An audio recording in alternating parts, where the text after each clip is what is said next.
We continue on discussion of analytical techniques, and we move to regression analysis. It's a statistical process of estimating relationship between a dependent variable and one or more independent variables.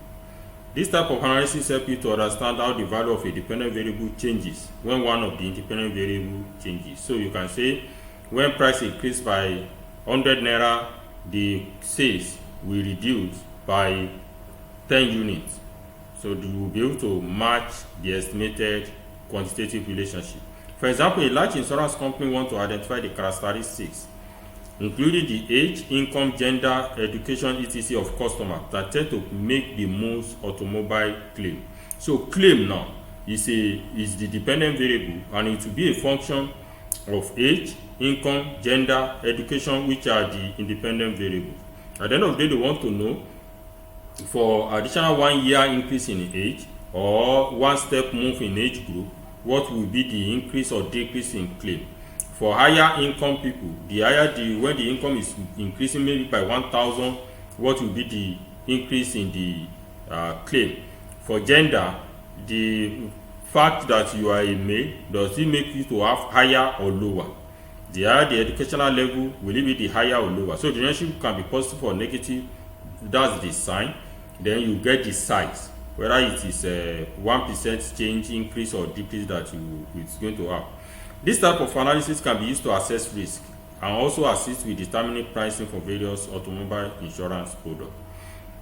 So each of these techniques can be carried out under different software. So you need to understand the philosophy so that it's not only the techniques, the science that you are struggling with.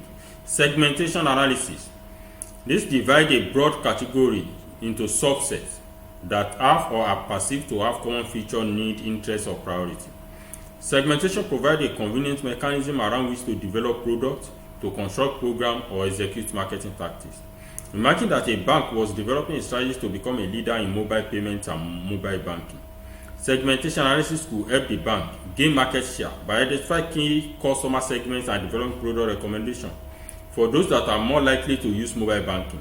For example, you may find out that students behave different ways and then they have what they want, and you can develop an app that focuses on students, while the market, the trader, retailer, wholesalers may have different needs. Sentiment analysis is the process of identifying and categorizing opinion expressed in a piece of text to determine whether the writer's attitude towards a topic or issue is positive, negative, or neutral. This analysis often relies on natural language processing, called NLP. Natural language processing is used to perform the data mining of the internet, web scraping, social media. So the sentiment analysis is carried out by partitioning. You know the kind of language you are expecting. When customers say good, fantastic, wonderful, those are positive sentiment. When they are saying awful, bad, or the experience is not desirable, so you can now write a code that will analyze the words that consumers have used and categorize them and match the proportion that are positive or negative, so that you don't wait for individual to be reading 1 million texts to identify pattern in it.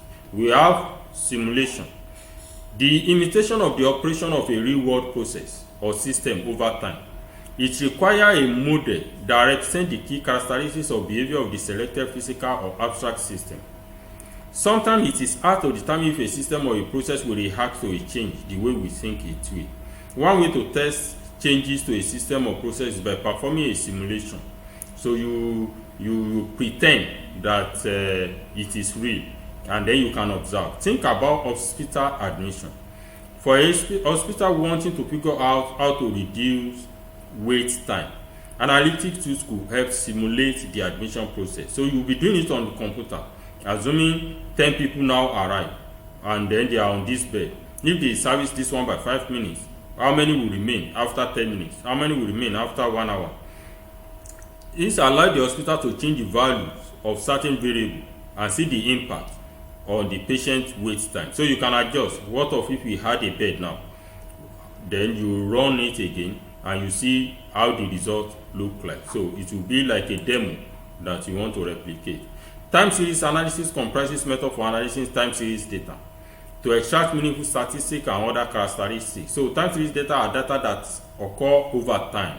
It may be monthly, daily, or yearly. So the most common one are yearly, and we have a lot that are monthly. Most macroeconomic data are time series.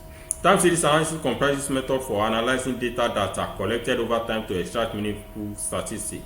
Stock prices, sales volume, interest rates, quality measurements are all typical examples of time series data. Time series analysis can be used to design a methodology to identify the factors affecting airline passenger demand on route by leveraging macroeconomic, demographic, and other external data at a local, state, and national level. Exchange rate may be affecting the cost of airline. So you be able to analyze at macroeconomic determinants of the airline passenger demand, and you can get a lot of time series. Most of the time series data like this are secondary data from the National Bureau of Statistics or other statistical agency of a particular country. It can also be from individual organization. So each of these techniques, they have a way of carrying them out using different tools.